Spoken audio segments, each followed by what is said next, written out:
એટલે મને તો આ જયરાજ મામા માંથી યાદ આવી ગઈ, પણ હવે હું આ કહી દઉં. એ બેટા વાત બાપ દાદાની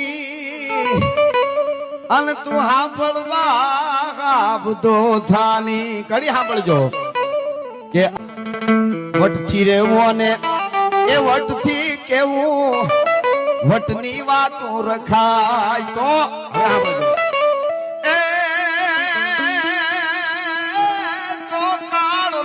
બાપે કાયમી બેટા ઓલા કાળનો બાપે કાયમી બેટા આપણું થી અકળાય.